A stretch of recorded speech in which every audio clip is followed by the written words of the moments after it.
علیہ وسلم کی برگاہ رسالت میں نہایت ادب و احترام کے ساتھ عشق رسول میں ڈوب کر درود شریف پڑھ لیجئے۔ اللہ رب محمد صلی اللہ علیہ وسلم نحن عباد محمد صلی اللہ علیہ وسلم۔ سامعین حضرات، کچھ منٹوں کے لیے میں حاضر اسٹیج آیا، چند منٹوں کے لیے میں حاضر اسٹیج آیا۔ جیسا کہ ہم سبھی جانتے ہیں کہ شادی کے موقع پر اس محفل کا انعقاد کیا گیا ہے۔ اللہ رب العزت کے بارگاہ میں دعائیں ہیں کہ خالق کائنات ہم تمامی کے حاضر قبول فرمائے۔ یہ محفل بہت ہی مبارک محفل ہے۔ اس محفل کی جتنی بھی فضائل برکات بیان کی جائے بہت کم ہے، کم کو کوئی بیان کر ہی نہیں سکتا۔ یہ وہ محفل ہے تو یاد رکھیے، ذکر محفل عبادت کی محفل ہوا کرتی ہیں، تو یاد رکھیے گا کہ عبادت کی محفل میں عبادت کی نیت سے بیٹھی جائے تب باعث ثواب ہے، مغفرت کا ذریعہ ہے۔ بولے سبحان اللہ۔ تو ہم اور آپ یہاں پہ بیٹھے ہوئے ہیں تو ہم ہم پہ ذمہ داری بنتی ہے کہ اپنے اندر ہم خلوص پیدا کریں۔ اس لیے مشکات کی پہلی حدیث ہے انما الاعمال بالنیات، یعنی عمل کا دار و مدار نیت پہ ہے، جیسی نیت ویسی برکت۔ لہذا یہ عبادت کی محفل ہے، عبادت کی محفل 5 منٹ کی ہو یا آدھے گھنٹے کی ہو یا 1 گھنٹے کی یا 5 گھنٹے کی ہو، عبادت کی محفلیں ہوا کرتی ہیں۔ لہذا جمعی کے ساتھ خلوص نیت سے بیٹھیے تاکہ ہمارا اور آپ کا بیٹھنا عبادت میں شمار ہو اور کل حشر کے میدان میں ہمارے لیے مغفرت کا ذریعہ ہو۔ یہ وہ محفل ہے جس کے بارے میں اللہ کے نبی رحمت عالم صلی اللہ علیہ وسلم نے ارشاد فرمایا کہ جس جگہ پہ اللہ والے بیٹھ کر ذکر و اذکار کرتے ہیں، اللہ کی حمد و ثنا بیان کرتے ہیں، جو ہی اس محفل کا اختتام ہوتا ہے، جیسے ہی لوگ اپنے جگہ سے اٹھ کر گھر جانے کا ارادہ کرتے ہیں، خالق کائنات اس کار خیر کے صدقے میں ان کے گناہوں کی مغفرت فرما دیتا ہے۔ یہ وہ محفل ہے، غور کیجئے۔ امام احمد بن حنبل کی حدیث ہے، اس حدیث کے راوی ابو سعید خدری رضی اللہ عنہ ہیں اور امیر معاویہ ہے۔ وہ فرماتے ہیں کہ ایک مرتبہ چند اصحاب یکجا جمع ہو کر ایک جلسے کی شکل میں یکجا جمع ہو کر آمد رسول پہ تذکرہ کر رہے تھے، یعنی صحابہ آپس میں بیٹھ کر آمد رسول پہ گفتگو کر رہے تھے، باتیں کر رہے تھے۔ راوی ارشاد فرماتے ہیں کہ چند منٹوں بعد اللہ کے نبی رحمت دو عالم نور مجسم صلی اللہ علیہ وآلہ وسلم تشریف لائے اس محفل میں۔ آقا مسکرا رہے تھے۔ راوی ارشاد فرماتے ہیں کہ ہم لوگ اس محفل میں آمد رسول پہ تذکرہ کر رہے تھے کہ ہمارے آقا رحمت دو عالم صلی اللہ علیہ وآلہ وسلم کے دنیا میں آنے سے پہلے دنیا کے معاملات کیسے تھے، احوال کیسے تھے، انسان کیسے زندگی گزار رہا تھا، اور ان کے آنے کے بعد ان کے معاشرے میں کتنی انقلاب برپا ہوئے اور ہمیں کیا کیا کچھ نہیں ملا۔ اس پہ وہ لوگ بحث و مباحثہ کر رہے تھے، گفتگو کر رہے تھے، باتیں کر رہے تھے۔ راوی فرماتے ہیں کہ چند منٹوں بعد اللہ کے نبی رحمت دو عالم نور مجسم صلی اللہ علیہ وآلہ وسلم اس محفل میں تشریف لائے۔ راوی فرماتے ہیں کہ آقا مسکرا رہے تھے۔ آقا صحابیوں سے مخاطب ہو جاتے ہیں اور ارشاد فرماتے ہیں، اے صحابیوں، تم یہاں پہ جمع ہو کر جو اللہ رسول کا تذکرہ کر رہے ہو اور گفتگو کر رہے ہو، ذکر و اذکار کر رہے ہو، تم سے بہترین محفل، اس سے بھی اچھی محفل میں اللہ تمہارا چرچا کر رہا ہے اور فرشتوں کی جماعت میں فخر کر رہا ہے۔ اور اللہ کے نبی نے یہ بشارت دی کہ کچھ دیر پہلے میرے پاس جبریل امین آئے تھے اور انہوں نے مجھے بشارت دی کہ آپ امتی جو یکجا جمع ہو کر جو ذکر و اذکار کر رہے ہیں، حمد و ثنا کر رہے ہیں، اس محفل سے اللہ بڑا ہی خوش ہوا ہے، اللہ فرشتوں کی جماعت میں فخر کر رہا ہے۔ یہ وہ محفل ہے۔ اس محفل کو یہ بھی آپ اندازہ لگا سکتے ہیں کہ آج ہم محفل میلاد میں بیٹھے ہیں، یہ عبادت کی محفل ہے، تو ہماری رات کی اوقات نہیں کہ مکمل طور پر میلاد مصطفیٰ پڑھ سکے، اور ہماری اوقات نہیں جو محمد صلی اللہ علیہ وآلہ وسلم کی محمد کے میم کی بھی بڑائی بیان کر سکے۔ اس لیے کہ اللہ کے نبی کی تعریف اور صاف کردار کسی کے تعریف کا محتاج نہیں ہے۔ اس وساربن ساز سرستا خالق کائنات نے قرآن مقدس میں اپنے نبی کے رفعت وقار کا تذکرہ کیا اور ارشاد فرما دیا، ورفعنا لک ذکرک، اے میرے محبوب، میں نے آپ کے ذکر کو عظم اپار بنایا۔ خود خالق کائنات نے اپنے پیارے نبی کے ذکر کو عظم اپار بنایا، بلندی کے منزل پہ فائز فرمایا، عروج کے مقام پر فائز فرمایا۔ تو خود جس کے ذکر کو خالق کائنات نے بلندی عطا کی ہو تو ہماری رات کے اوقات کیا جو مصطفیٰ جان رحمت کی میم کی بھی تعریف کر سکے. غور کیجئے، یہ محفل میلاد ہے اور اس کی فضائل کا اندازہ اس سے بھی لگا سکتے ہیں کہ سارا عالم خطاب الہی کا مخاطب تھا. گویا سارا دنیا اجتماع عظیم ہے، خالق کائنات میلاد مصطفیٰ کا ذکر فرما رہا ہے. پتہ یہ چلا کسی مجمع میں، کسی محفل میں، کسی کانفرنس میں، کسی میلاد میں مصطفیٰ کا ذکر کرنا خدا کی سنت ہے. سبحان اللہ. غور کیجئے، مصطفیٰ جان رحمت نور مجسم صلی اللہ علیہ وآلہ وسلم کی ایک سنت کی یہ فضیلت ہے، ایک ادنا سی سنت کی یہ فضیلت ہے کہ اگر کوئی مقرر بیان کرنا چاہے تو کما کوئی بیان نہیں کر سکتا ہے. کوئی خطیب لکھنا چاہے، بیان کرنا چاہے تو نہیں لکھ سکتا ہے، نہ ہی بیان کر سکتا ہے. تو آپ غور کیجئے، سوچئے کہ جو چیز خود خالق کائنات کی سنت ہو تو بھلا اس کے فضائل کا کوئی اندازہ کیسے لگا سکتا ہے. یہ خدا کی سنت ہے تو آپ اسے سمجھ سکتے ہیں. لیکن ہم بڑی بدنصیب لوگ ہیں کہ ہمیں جس طرح حق ہے اپنے نبی سے محبت کرنے کا، ہم مکمل طور پہ اپنے نبی سے اس طرح محبت نہیں کرتے ہیں. ہم صرف نام کے مسلمان ہو کر رہ گئے ہیں، کام کے مسلمان نہیں ہیں. ہمیں رات کو چاہیے کہ اپنے نبی سے محبت کرے، اپنے نبی سے عقیدت رکھے، اس لیے کہ محمد ہمارے اور آپ کے آقا رحمت دو عالم صلی اللہ علیہ وآلہ وسلم کی محبت ہی ایمان کی اصل ہے. اگر اس میں خامی ہو سب نامکمل ہے. اسلام ہی ہے راہ حق، دین الہی اسی کو کہتے ہیں. اسلام ہی ہے راہ حق، دین الہی اسی کو کہتے ہیں. مر گیا جو عشق نبی میں اظہر، جنتی اسی کو کہتے ہیں. تو غور کیجئے، اعلیٰ حضرت امام محمد رضا خان فاضل بریلوی نے جب عشق رسول میں ڈوب کر اپنے قلم کو اٹھایا تو کیا ہی خوب لکھتے ہیں، وہ کیا جود و کرم ہے شہ بدہا تیرا، وہ کیا جود و کرم ہے شہ بدہا تیرا، نہیں سنتا ہی نہیں ماننے والا تیرا، فرش والے تیری شوقت کا علو کیا جانے، خوش روا عرش پہ اٹھتا ہے پریرا تیرا. اور حضور نقیب الاولیاء پیر طریقت رہبر شریعت ڈاکٹر جوہر شفیع آبادی نے جب عشق رسول میں ڈوب کر اپنے قلم کو اٹھایا تو کیا ہی خوب لکھتے ہیں کہ یاسی کے آس پاس ہے تاہا کے آس پاس، یاسی کے آس پاس ہے تاہا کے آس پاس، ملا لگا ہے گنبد خضرا کے آس پاس. وارفتہ مجازی نبوت ہے روز شب، وارفتہ مجازی نبوت ہے روز شب، ایک نور مستقل رخ زیبا کے آس پاس.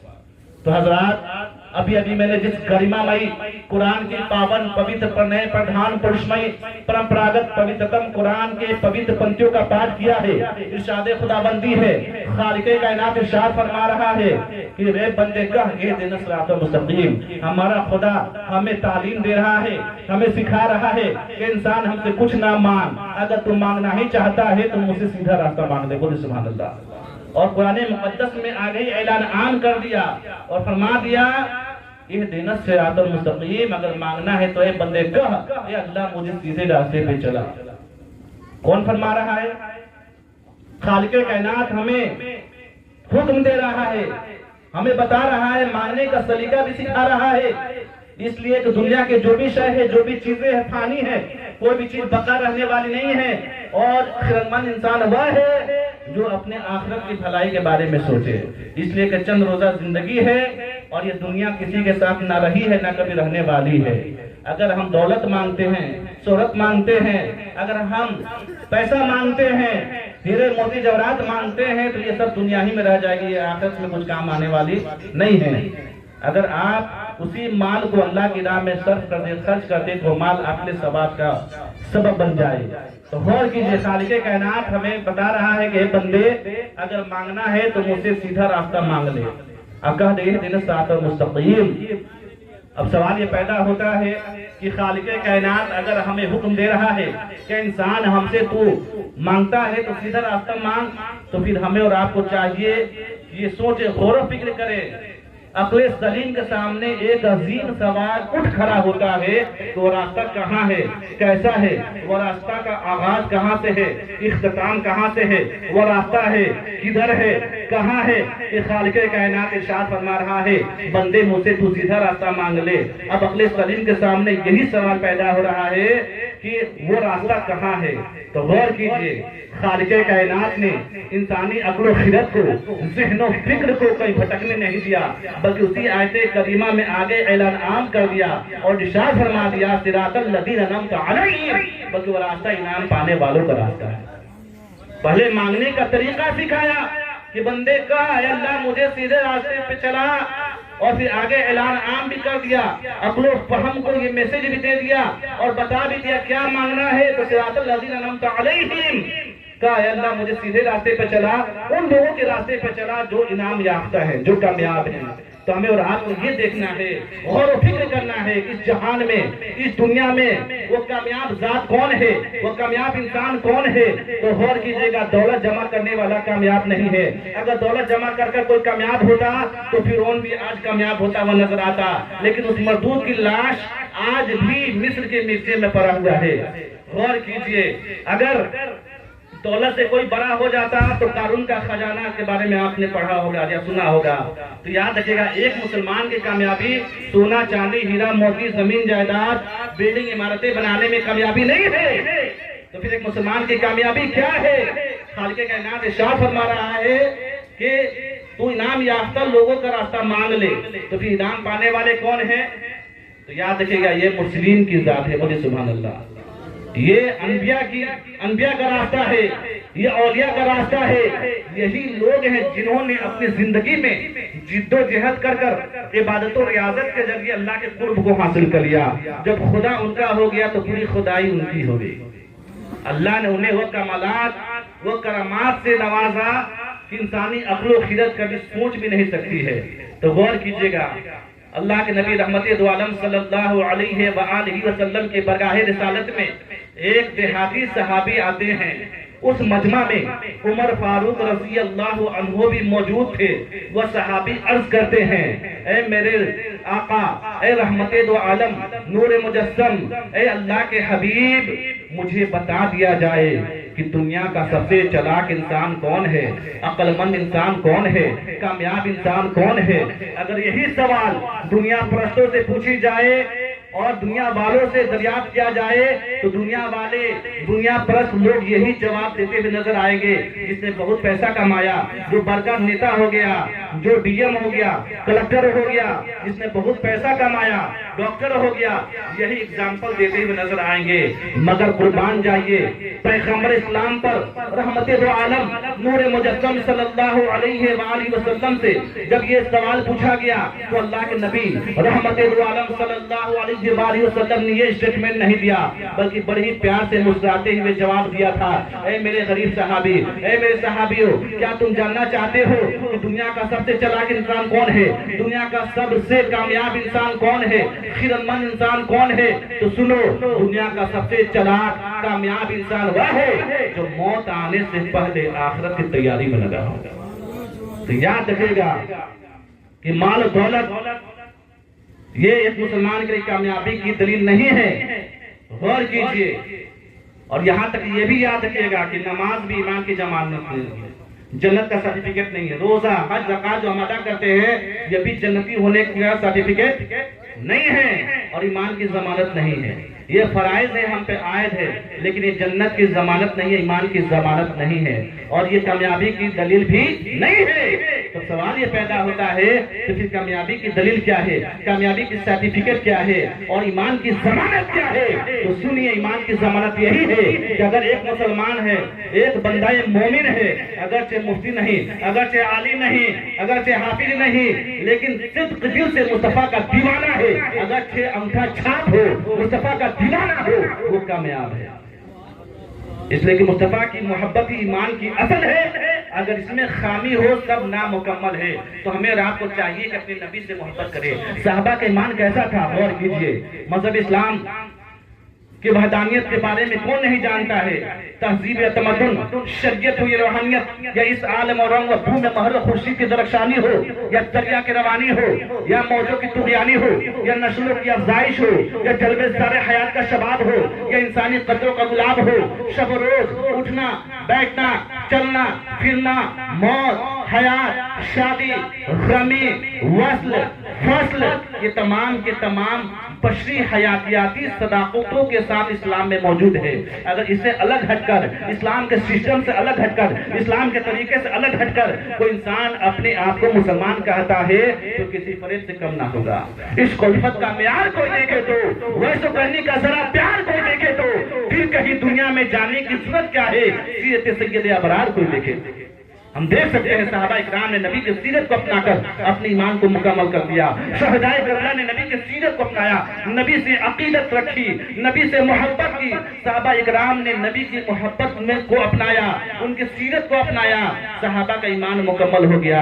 یہ اولیاء کی جماعت جنہوں نے نبی کی سیرت کو اپنایا، نبی کے کردار کو اپنایا، نبی کے رسولوں کو اپنایا، یہ اولیاء کی ذات خشیت الہی کے بھٹی میں تپ کر، ذکر الہی کے بھٹی میں تپ کر، عشق رسول کا جام پی کر جب یہ اولیاء اللہ نے اپنے ایمان کو مکمل کیا، ہم دیکھ سکتے ہیں کوئی غوث اعظم بن کے چمکا، کوئی مخدوم کو چوچا بن کے چمکا، کوئی نجام الدین اولیاء بن کے چمکا، کوئی خواجہ غریب نواز بن کے چمکا، کوئی میرا بابا بن کے چمکا، اور جس جگہ پہ لیٹے ہوئے ہیں آج بھی خدا کے رحمت کو پاتے ہوئے نظر آ رہے ہیں۔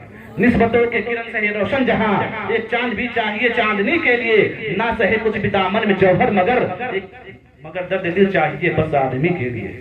تو غور کیجئے، اس کو آپ سمجھنے کی کوشش کیجئے۔ صحابہ کا ایمان ہم سے بھی زیادہ پختہ تھا۔ محض وہ نبی کی برگاہ میں بیٹھتے تھے تو محض تقریر نہیں سنتے تھے، محض باتوں کو نہیں سنتے تھے، بلکہ نبی نے یہاں ارشاد فرمایا فوراً اس پہ عمل کرنا شروع کر دیتے تھے۔ اور ہم سنتے ہیں، بہت سارے بیانات سنتے ہیں، آج ہم دیکھ سکتے ہیں اپنے معاشرے میں، ہم سنی مسلمان ہیں، ہمارا صدیوں کا برسوں کا یہ طریقہ رہا ہے کہ سب سے زیادہ کانفرنس محفل میلاد کے انعقاد سنی والجماعت کے لوگ کیا کرتے ہیں۔ لیکن بڑی افسوس کی بات ہے، ہم محض تقریریں سنتے ہیں لیکن اس پہ عمل کرنے کی کوشش نہیں کرتے ہیں۔ ہم دیکھ سکتے ہیں کہ آج اللہ انصاف سے بتائیے کہ آج ہم سنی مسلمان جتنے کانفرنس، جلوس میں، جلسے میں اور جتنے اجتماع کی محفل میں، محفل میلاد میں شرکت کرتے ہیں، پارٹیسپیٹ ہوتے ہیں، تو علماء کی ہزاروں باتوں کو چھوڑ کر ہر محفل میلاد، ہر کانفرنس، ہر جلسے، ہر ذکر کی محفل سے، نصیحت کی محفل سے ہزاروں علماء کی باتوں کو چھوڑ کر، ہزاروں مسائل کو چھوڑ کر، ہر محفل میلاد، ہر جلسے سے، ہر کانفرنس سے صرف ایک مسئلہ سیکھ کر، ایک علم حاصل کر اگر مسلمان اس پہ عمل کرنا شروع کر دیتا تو یوں ہی ہمارے سماج سے کتنی برائیاں ختم ہو جاتی ہیں۔ لیکن بڑی افسوس کی بات ہے، کتنے چونگے پھٹ گئے، کتنے مئے خراب ہو گئے، نہ بدلا تو مسلمانوں کا زمین ہے۔ غور کیجئے، جو آج ہم دیکھ رہے ہیں جو معاشرے میں کہ لوگ آج دین سے دور ہوتے ہوئے نظر آ رہے ہیں، آج ہر جگہ ہلاکوں برباد کیے جا رہے ہیں، آخر اس کی وجہ کیا ہے؟ آج اس کی وجہ یہی ہے کہ ہم اسلامک سبھیتا، اسلامک سنسکرتی، اسلامک تہذیب سے الگ ہٹ کر زندگی گزار رہے ہیں۔ اسلامک سبھیتا سنسکرتی سے ہٹ کر ہم زندگی گزار رہے ہیں، شریعت و سنت سے ہٹ کر ہم زندگی گزار رہے ہیں۔ یہی وجہ ہے کہ ہر جگہ ہم ہلاکوں برباد ہوتے ہوئے نظر آ رہے ہیں۔ اللہ کے نبی رحمت دو عالم صلی اللہ علیہ وآلہ وسلم نے اپنے زمانے میں ہی بھوشوانی کر دی تھی اور اپنے امتی کو بتا دیا تھا۔ آقا نے ارشاد فرمایا کہ اے لوگوں، صحابہ کا مجمع تھا، اللہ کے نبی نے ارشاد فرمایا اے لوگوں سنو، ایک وقت ایسا آئے گا کہ لوگ ذکر کے محفل سے دور بھاگیں گے، فقہا کے محفل سے دور بھاگیں گے۔ اس سے مراد یہی ہے محفل دین کی محفل سے دور بھاگیں گے، فقہا کے محفل سے دور بھاگیں گے۔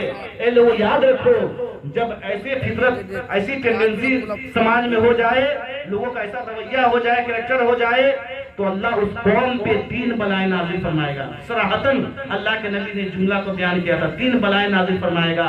صحابہ لرز جاتے ہیں، خوف زدہ ہو جاتے ہیں، لرز جاتے ہیں، اس لیے صحابہ کا ایمان ہم سے بھی زیادہ پختہ تھا۔ وہ جان رہے تھے یہ زبان اقدس سے نکلا ہوا جملہ کسی عام انسان کا نہیں ہے بلکہ اللہ کے پیارے حبیب کا جملہ ہے۔ سمندر اپنا رخ بدل سکتا ہے، چاند ادھر سے ادھر ہو سکتا ہے، لیکن نبی پاک رحمت دو عالم صلی اللہ علیہ وآلہ وسلم کے زبان اقدس سے نکلا ہوا جملہ تس سے مس نہیں ہو سکتا ہے۔ نبی نے جو فرما دیا وہ حق ہے، وہ حق ہے، اور شک کرنے والا انسان کیا ہے؟ کافر ہے۔ تو غور کیجئے، اللہ کے نبی ارشاد فرمایا کہ اس قوم پہ 3 بلائیں نازل فرمائے گا۔ پھر صحابہ لرز جاتے ہیں، خوف زدہ ہو جاتے ہیں اور عرض کرتے ہیں یا رسول اللہ وہ 3 بلائیں کیا ہے جب اس قوم پہ اللہ نازل فرمائے گا؟ تو اللہ کے نبی نے ارشاد فرمایا کہ پہلی بلا یہ ہوگی کہ ان کے رزق سے برکت ختم کر دی جائے گی۔ کمائیں گے بہت پیسہ تو سوچیں گے بہت ہے لیکن برکت کا حصول نہ ہوگا۔ پھر صحابہ نے عرض کیا یا رسول اللہ دوسری بلا کیا ہے؟ تو اللہ کے نبی نے ارشاد فرمایا دوسری بلا یہ ہوگی کہ اس قوم پہ اللہ ظالم بادشاہ کو مسلط کر دے گا۔ تو آج ہم دیکھ سکتے ہیں ہم اور آپ بیوقوف نہیں ہیں، آج وقت بہت فاسٹ چل رہا ہے، آپ ٹیلی ویژن کے مادھیم سے اینڈرائڈ سیٹ کے مادھیم سے نیوز روزانہ آپ سن رہے ہیں کہ ہر جگہ مسلمان ستائے جا رہے ہیں، کاٹے جا رہے ہیں، برباد کیے جا رہے ہیں۔ آخر اس کی وجہ کیا ہے؟ اللہ کے نبی نے تو اپنے زمانے میں بھوشوانی کر دیا تھا کہ جب انسانوں کی یہ فطرت ہو جائے گی، جب علماء سے دور بھاگیں گے، ذکر کے محفل سے دور بھاگیں گے، فقہا کے محفل سے دور بھاگیں گے، تو اللہ 3 بلائیں نازل فرمائے گا۔ ان بلاؤں میں سے دوسری بلا کا ذکر اللہ کے نبی نے یہی کیا تھا کہ اس قوم پہ خالق کائنات کیا کرے گا؟ ظالم بادشاہ کو مسلط کر دے گا، جو مسلمانوں کو ہلاک و برباد کرے گا، نیست و نابود کرنے کی کوشش کرے گا، ہلاک و برباد کرے گا۔ آج جو ہر جگہ ستائے جا رہے ہیں، کاٹے جا رہے ہیں، ہر جگہ ہم برباد کیے جا رہے ہیں، یہ سب ہمارے گناہوں کی نحوست کی وجہ سے، گناہوں کی نحوست کی وجہ سے ہے۔ آج ہم دین سے دور ہو چکے ہیں، اسلامک سبھیتا سنسکرتی سے الگ ہٹ کر ہم زندگی گزار رہے ہیں، آج شریعت و سنت سے الگ ہٹ کر ہم زندگی گزار رہے ہیں۔ یہی وجہ ہے کہ آج ہم اللہ رسول کی لعنت میں گرفتار ہو چکے ہیں۔ آج مسلمانوں کا کیا وقار ہے، مسلمانوں کا کیا امیج ہے، مسلمانوں کا کیا ریپوٹیشن ہے، یہ بتانے کی ضرورت نہیں ہے۔ تو دوسری بلا کا ذکر اللہ کے نبی نے فرمایا۔ پھر اللہ کے نبی صلی اللہ علیہ وآلہ وسلم سے عرض کیا گیا کہ یا رسول اللہ یہ بتا دیا جائے تیسری بلا کیا ہوگی؟ تو غور سے سنیے، اللہ کے نبی نے ارشاد فرمایا تیسری بلا یہ ہوگی اس قوم کے لوگ جب مریں گے تو بے ایمان ہو کے مریں گے، یعنی کافر ہو کے مریں گے۔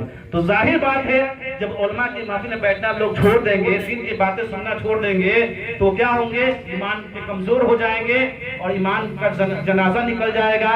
تو بعد میں ایمان کیا شے ہے کیسے پتہ چلے گا؟ ایمان کا جنازہ نکل جائے گا، لوگ اپنا لوزک فٹ کریں گے جب علماء کے محفل سے دور ہٹ جائیں گے۔ یہ جو مسئلے میلاد ہے یہ بھی ایک ایجوکیشن کا ذریعہ ہے، بہت سبحان اللہ، کچھ سکھا ہم کالج میں اسکول میں جا کر سیکھتے ہیں۔ یہ علماء اہل سنت کا احسان عظیم ہے کہ آپ کے درمیان بیٹھ کر کسی موضوع پہ، کسی ٹاپک پہ دین قرآن و حدیث کی روشنی میں کچھ باتیں آپ کو بتاتے ہیں کہ آپ کرسیوں پہ بیٹھ کر چند منٹ ہی صحیح، کچھ گھنٹہ ہی صحیح، کم سے کم دین سے باخبر ہو جاتے ہیں، اپنے دین کو سیکھ لیتے ہیں۔